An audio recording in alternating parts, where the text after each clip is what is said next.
வணக்கம். Simple past tense ஏற்கனவே நாம் சிம்பிள் ப்ரெசன்ட் டென்ஸ் எப்படி நம்ம ஸ்டடி பண்ணுறது, எப்படி அதை அப்ளை பண்ணுற டீட்டெயில் நம்ம ஏற்கனவே பார்த்துக்கலாம். இப்போ நம்ம பார்க்க போகிறது டென்சஸ்ன்ற நம்ம ரெண்டாவதாக பார்க்க போகிற சிம்பிள் பாஸ்ட் டென்ஸ். இது வரைக்கும் நீங்கள் சப்ஸ்கிரைப் பண்ணாமல் இருந்தீங்கன்னு சொன்னால் சப்ஸ்கிரைப் பண்ணதுக்கப்புறம் இந்த வீடியோ பாருங்கள். இந்த சிம்பிள் பாஸ்ட் டென்ஸ் நம்ம எப்போ யூஸ் பண்ணோம் பார்த்தீங்கன்னா,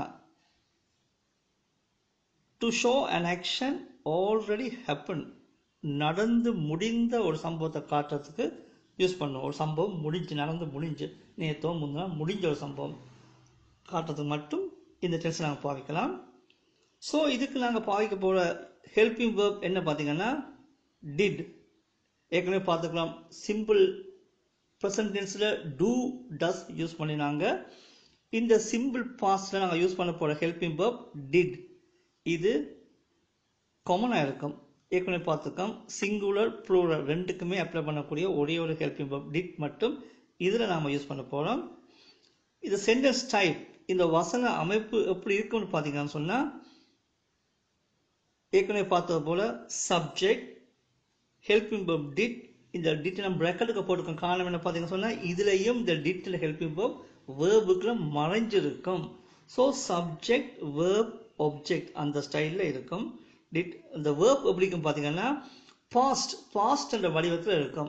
நம்ம ஏற்கனவே நீங்கள் பார்த்துக்கிறது இது உங்களுக்கு ஞாபகம் பார்த்தீங்கன்னா, ஒரு வேர்ப் என்னென்ன வடிவத்தை எடுக்கும்னு பார்த்துக்கலாம்.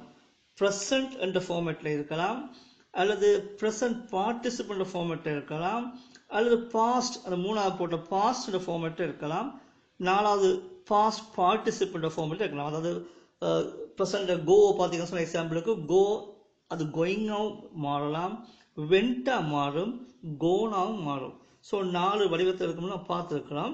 இதில் நாம் யூஸ் பண்ண போகிற பாஸ்ட் பார்த்தீங்கன்னா இதுதான் மூணாவதாக இருக்கிற பாஸ்ட் என்ற அந்த வடிவத்தை தான் இதில் இருக்கும். சிம்பிள் பாஸ்ட் டென்ஸ் நாங்கள் யூஸ் பண்ண போகிற வேர்ப் இந்த பாஸ்ட் என்ற வடிவத்தில் தான் இருக்கும். நாங்கள் எக்ஸாம்பிளுக்கு ஒரு சில சொற்கள் எழுப்போம் பாருங்கள். கோ போகிறது, போ. லெட் விடு, லெட் மீ கோ என்ன போ விடு, லெட் விடு. ரீட் வாசி. பே செலுத்து, பே பண்ணு செலுத்துறது. ஸ்டடி படி. ஸ்டே தங்கி இருக்கிறது, ஸ்டே பண்ணி இருக்கிறது. லைக் விரும்புறது. டூ செய். ஸோ எக்ஸாம்பிளுக்கு ஒரு சில வேர்ப்ஸ் நாங்கள் பார்ப்போம். இந்த வேர்ப்ஸ் எல்லாம் டிட் அண்ட் ஹெல்பிங் வேர்ப் சேரும் போது அது எப்படி ஒரு பாஸ்ட் ஃபார்முக்கு மாறும்ன்றது இது சிம்பிளாக பார்க்கலாம். இதில் பார்த்தீங்கன்னு சொன்னால் அந்த கோ வெண்டா மாறும். ஏற்கனவே அதில் பார்த்துக்கலாம், கோ வெண்டா மாறும். லெட் பார்த்தீங்கன்னு சொன்னால் அதே லெட் தான், ப்ரெசன்ட்லேயும் லெட் தான், பாஸ்ட்லேயும் லெட் தான், எந்த ஒரு சேஞ்சஸும் இதில் இருக்காது. ரீட் பார்த்தீங்கன்னு சொன்னால் ரெட், உச்சரிப்பு மட்டும் ப்ரொனன்சியேஷன் மட்டும் டிஃப்ரெண்ட், ஆனால் ஸ்பெல்லிங் சேம். ஆறு தான். இது ரீட், அது ரெட். அந்த சிவப்பு சொல்லுவோம், ஆர்இடி ரெட், சிவப்பு சொல்கிற போல ரெட், ரீட் ரெட் மறந்துடுறாங்க, மைண்டில் வச்சுக்கொள்ளுங்க. பே பார்த்தீங்க சொன்னால் பெய்டா மாறும். இதில் பே பார்த்தீங்கன்னு சொன்னால் வையில் முடிகிற ஒரு வேர்ட், அது பெய்டா மாறுது. அதே வையில் முடிகிற இன்னொரு வேர்ட் பார்த்தீங்கன்னு சொன்னால் ஸ்டடி, அது எப்படி மாறுப்பாங்க, ஸ்டடீடுன்னு மாறுது. அடுத்த பாருங்க ஸ்டே என்ற வேர்டை பாருங்க, அது எப்படி மாறுது, ஸ்டே. இந்த 3 பே ஸ்டடி ஸ்டே மூணையுமே பாருங்க, மூணுமே வையில் முடிகிறது வேர்ட் தான். ஆனால் வித்தியாசமானதுகள் இருக்கு. பே பெய்டா மாறுது, ஸ்டடி ஸ்டடீடா மாறுது, ஸ்டே ஸ்டேடா மாறுது. அந்த ஸ்டேக்கு ஒரு ஸ்டார் போட்டுக்க காரணம் என்ன பார்த்தீங்கன்னு சொன்னால், பொதுவாகவே எல்லா பாஸ்ட்டும் அடிஷ்னலாக ஒரு இடி ஆட் ஆகும் அல்லது டி மட்டும் ஆட் ஆகும். ஏற்கனவே பார்த்துருக்கலாம், பொதுவாக அப்படித்தான் இருக்கும். சில வேர்ட்ஸ் மட்டும்தான் வித்தியாசமான ஃபார்மேட்டை எடுக்கும். இந்த கோ வெண்ட் பெய்டு போல வித்தியாசமான ஃபார்மேட் எடுக்கும். மற்றபடி பொதுவாகவே ஒரு வேர்புக்கு டி சேர்த்தாலோ இடி சேர்த்தாலோ அந்த வேர்ப் பாஸ்டாக மாறும்ன்றதை மைண்டில் வச்சுக்கொள்ளுங்க. ஸோ ஸ்டே எப்படி ஸ்டேட் ஆக வந்துச்சோ அது சே STAY ஆனால் இடி ஆட் ஆகுது. அடுத்த லைக் LIK லைக் பாங்க, LIKE இருக்குது, ஸோ டி மட்டும் ஆட் ஆகுது. ஸோ அப்படியும் இருக்கும். அதை விட அடிஷனல் இன்னொரு வேர்ட் பார்க்க, டூ என்றது பாஸ்டில் எப்படி வரும், டிட்டாக வரும். டூ என்ற வேர்ப் பாஸ்டில் டிட்டாக வரும். இதில் கவனம், மேலே உள்ள டிட் அது ஹெல்பிங் வேர்ப், கீழே உள்ள டிட் அது வேர்ப். சரியா? டூ என்ற வேர்போட டிட் என்ற ஹெல்பிங் வேர்ப் ஆட் ஆகும் போது வர்ற வேர்ப் பாஸ் எப்படி இருக்கும்? டிட் என்று இருக்கும். ஸோ சிம்பிளாகவே ஒரு எக்ஸாம்பிள் நாங்கள் பார்க்கலாம். இப்போ மாணவர்கள் நேற்று ஆங்கிலம் படித்தார்கள். இதே நாங்கள் சிம்பிள் ப்ரெசன்ஸில் மாணவர்கள் ஒவ்வொரு நாளும் ஆங்கிலம் படித்தார்கள் அப்படி பார்த்தோம். இதில் பாஸ்டாக அதே வசனத்தை கொஞ்சம் சின்ன ஒரு சேஞ்ச் வைப்பாங்க. மாணவர்கள் நேற்று ஆங்கிலம் படித்தார்கள். ஸோ இதை நம்ம எப்படி எழுதுவோம்? The students studied English yesterday. The student subject இருக்கு, studied பார்த்தீங்கன்னா verb இருக்கு, இங்கிலீஷில் object, subject verb object அந்த சைடில் இருக்குது. The student studied English yesterday. இதை நாம the students did study English yesterday என்னும் போடலாம். அந்த studied என்ற verb உள்ள டிட்டை செப்பரேட் பண்ணி did study என்னும் போடலாம். The students studied English yesterday ன்னு சொல்லலாம். ஸோ பட்டாத the students did study English என்னும் போடலாம். இது அந்த did பார்த்தீங்கன்னா சொன்னால் அது ஹெல்பிங் verb இருக்கும். சரியா? ஸோ அதே எக்ஸாம்பிள் திரும்ப பார்ப்போம். மாணவர்கள் நேற்று ஆங்கிலம் படித்தார்கள். The students studied English yesterday ஏற்கனவே பார்த்தது. The students did study English yesterdayன்னு சொல்ல முடியும். இந்த சென்டென்ஸை நாம் கேள்வியாக்கலாம். மாணவர்கள் நேற்று ஆங்கிலம் படித்தார்களா என்று கேட்கலாம். ஸோ இதுக்கு நாங்கள் என்ன பண்ணோம்? ஏற்கனவே பார்த்ததுதான் ஒரு வசனத்தை கொஸ்டின் ஆக்கும் பொழுது ஹெல்பிங் verb முன்னால் போட்டால் கொஸ்டின் ஏற்கனவே பார்த்துருக்கோம். So same did the students study English yesterday helping verb மட்டும் தூக்கி முன்னாடி போட்டோம்னு சொன்னால் ஒரு வசனம் கேள்வியாக மாறிடும். இப்போ நாங்கள் நாட் இல்லை என்று மறக்கலாம். மாணவர்கள் நேற்று ஆங்கிலம் படிக்கவில்லை. Not simple. என்ன பார்த்துக்கலாம்? நெகட்டிவாக சொல்லும் போது என்ன? ஹெல்பிங் verb பக்கத்தில் நொட்டை போட்டால் ஓகே என்று ஏற்கனவே பார்த்துருக்கோம். So simple. The students did not study English yesterday. Helping verb பக்கத்தில் நாட் சேருது. அதே நேரத்தில் இந்த டிட்டையும் நொட்டையும் சேர்த்தும் நான் சொல்லலாம். The student didn't study English yesterday. ஏற்கனவே நாங்கள் டூவும் நொட்டும் சேர்ந்து டான்ட் என்று வந்தது. டஸ்ஸும் நோட்டும் சேர்ந்து டஸ்ன்னு சொல்லி உச்சரிச்சாங்க. இதில் பார்த்தீங்கன்னு சொன்னால் டிட்டும் நோட்டும் சேர்ந்து டிடன்ட் என்று நாங்கள் உச்சரிக்க போகிறோம். ஸோ நாலாவது பார்த்தீங்கன்னு சொன்னால் நெகட்டிவ்ல கொஸ்டின். மாணவர்கள் நேற்று ஆங்கிலம் படிக்கவில்லையா? செகண்ட் டைப் பாருங்க. மாணவர்கள் நேற்று ஆங்கிலம் படித்தார்களா? பாசிட்டிவ்ல ஒரு கொஸ்டின். இது மாணவர்கள் நேற்று ஆங்கிலம் படிக்கவில்லையா? நெகட்டிவ்ல ஒரு கொஸ்டின். ஸோ அதை எப்படி பண்ணப்பாங்க? Did the students not study English yesterday helping verb மட்டும் தூக்கி முன்னாடி போடுறோம். Did the students not study English yesterday.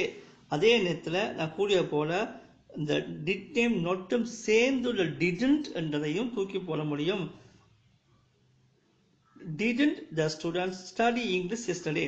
ஏற்கனவே நாங்கள் சிம்பிள் பர்சனை பார்த்துருக்கோம். டான்ட்டை தூக்கி முன்னாடி போட்டிருக்கோம், டஸ்ன்ட்டை தூக்கி முன்னாடி போட்டிருக்கோம். அதே போல டிடன்ட்டை தூக்கி முன்னாடி போடுறோம்.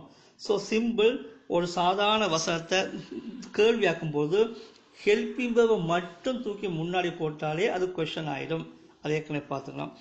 ஸோ அந்த வசனத்தை நெகட்டிவாக இல்லை என்று சொல்லும்போது நாட் சேர்க்க போகிறோம். எங்கே சேர்க்க போகிறோம்? நொட்டன்றது ஹெல்பிங் verb அடுத்ததாக தான் வந்திருக்கும்ல பார்க்கலாம். அந்த நொட்டையும் ஹெல்பிங் verb சேர்த்து ஒன்றாக ஒரே சொல்லையும் உச்சரிக்க முடியும். அதையும் நாங்கள் இதை பார்த்துக்கலாம். கடைசியாக ஃபைனலாக நெகட்டிவ்ல கொஸ்டின் வரலையா, போகலையா, மாணவர்கள் ஆங்கிலம் படிக்கவில்லையா, நெகட்டிவ்ல கொஸ்டின் ஆகும் போது என்ன பண்ணுறோம்? அந்த ஹெல்பிங் verb தூக்கி முன்னாடி போடுறோம், டிட்டை மட்டும் தூக்கி முன்னாடி போடுறோம். அல்லது டிட்டும் நொட்டும் சேர்ந்த டிடன்ட் அதை தூக்கி முன்னாடி போடுறோம். மறந்துறாங்க, டிட் நாட் ரெண்டையும் சேர்த்து முன்னாடி போடுவது இல்லை. ஒன்று டிட்டை மட்டும் முன்னாடி போடணும், அல்லது டிடன்ட் அந்த வேர்டை முன்னாடி போடணும். அப்படி நாங்கள் பண்ணலாம். இந்த வசனம் பார்த்தீங்கன்னா ப்ளூரல். இந்த பன்மையில நாங்கள் போட்டுற வசனம் என்ன சொன்னால் மாணவர்கள் என்றது பன்மை ப்ளூரல். ஸோ அதுக்கு நாங்கள் எக்ஸாம்பிள் பார்த்துருக்கோம். இனி நாங்கள் பார்க்க போகிற வசனம் பார்த்தீங்கன்னு சொன்னால் ஒரு சிங்குலர், ஒரு மேலே இந்த வசனம் எப்படி இருக்குன்னு பார்ப்போம். ஸோ எக்ஸாம்பிள் பார்த்தீங்கன்னு சொன்னால் மாலா கடந்த வெள்ளிக்கிழமை ஆங்கிலம் படித்தார். மாலா லாஸ்ட் ஃப்ரைடே, கடந்த வெள்ளிக்கிழமை இங்கிலீஷ் படித்தான்னு சொல்ற ஒரு சாதாரண ஒரு வசனம். நடந்து முடிஞ்ச ஒரு சம்பவம். ஒருமை சிங்குலர், மாலா சிங்குலர் ஒருமை. ஸோ இதை நாம் எப்படி எழுதுவோம்? Mala studied English last Friday. So Mala studied English last Friday எழுதுவோம். இதை தேவைப்பட்டா அந்த ஸ்டடீடுக்குள்ள ஹெல்பிங் வெர்பை செப்பரேட்டாக எடுத்தும் நம்ம காட்ட முடியும். எப்படி? Mala did study English last Friday. Helping வெர்பை செப்பரேட்டாக பண்ணியும் நம்ம பார்க்கலாம். இப்போ இந்த வசனத்தை நாம் கொஸ்டின், கேள்வியாக போகிறோம். எப்படி? மாலா கடந்த வெள்ளிக்கிழமை ஆங்கிலம் படித்தாளா? மாலா கடந்த வெள்ளிக்கிழமை ஆங்கிலம் படித்தாளா? நார்மல் பாசிட்டிவ்ல ஒரு கொஸ்டின், கேள்வி. கேள்வின்னு என்ன பண்ணுவோம்? சேம் ஹெல்பிங் வெர்புக்கு முன்னாடி போட்டால் அது கேள்வி. Did Mala study English last Friday? Mala கடந்த வெள்ளிக்கிழமை ஆங்கிலம் படித்தாளா? ஹெல்பிங் வெர்புக்கு முன்னாடி போட்டோம். இதுக்கு நம்ம ஆன்சர் சொல்ல போகிறோம். அப்படி மாலா கடந்த வெள்ளிக்கிழமை ஆங்கிலம் படிக்கவில்லை என்று சொல்ல போகிறோம். நாட் இல்லை என்று சொல்ல போகிறோம். ஸோ இல்லை என்ற ஒரு அடிஷனல் வேர்ட் வருது, நாட் வரப்போகுது. நாட் அங்கே வரும் ஹெல்பிங் வெர்புக்கு அடுத்ததாக வரும்னு ஏற்கனவே பார்த்துக்கலாம்.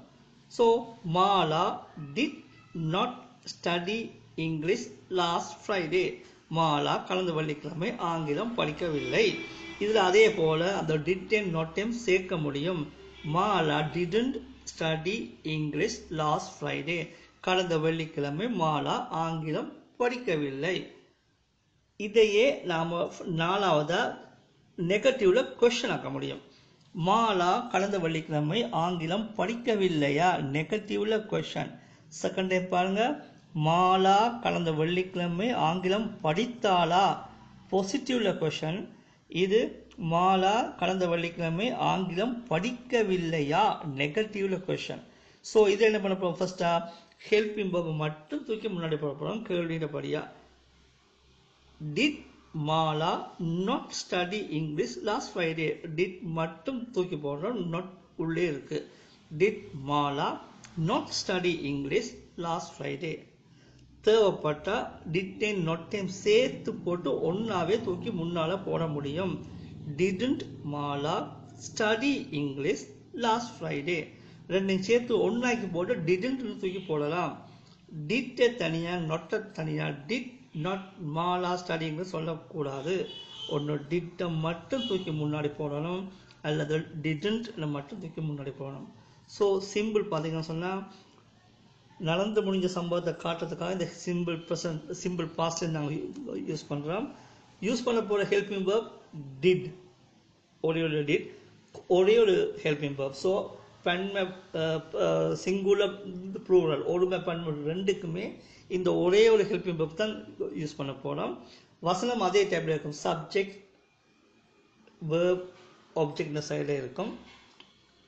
டிட்டோட சேர்ந்து ஒரு ப்ரெசன்ட் ஒரு வெர்ப் டிட்டும் சேரும் போது அந்த பாஸ்ட் ஃபார்மேட்டில் வரும். அந்த ஃபாஸ்ட் ஃபார்மேட்டை இந்த வசனம் நான் பார்த்துருக்குறோம். ஸோ சிம்பிள் ப்ரெசன்ட் டென்ஸில் ஹெல்பிங் வெர்ப் எப்படி யூஸ் பண்ணுறது, ஒரு வசனம் எப்படி அமைக்கிறதுன்றதை பார்த்துக்கலாம்.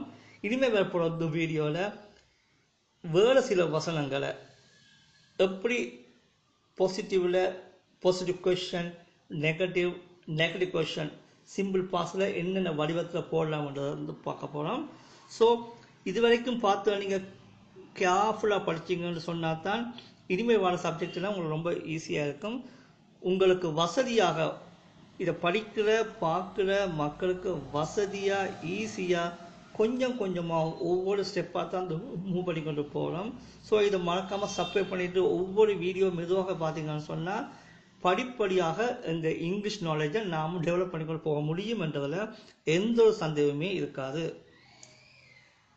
இதில் ஏதாவது மிஸ்டேக்ஸ் நீங்கள் கண்டுபிடிச்சா இருந்தால் தயவுசெய்து பாயிண்ட் அவுட் பண்ணுங்கள். நீங்கள் பாயிண்ட் அவுட் பண்ணினீங்கன்னு சொன்னால் தான் நாம் விட்ட தவறை ரெக்டிஃபை பண்ணுறதுக்கு ஹெல்ப்பாக இருக்கும். அது மட்டும் இல்லாமல் இதை பார்க்குற மற்றவங்களுக்கும் ஒரு யூஸ்ஃபுல்லாக இருக்கும்.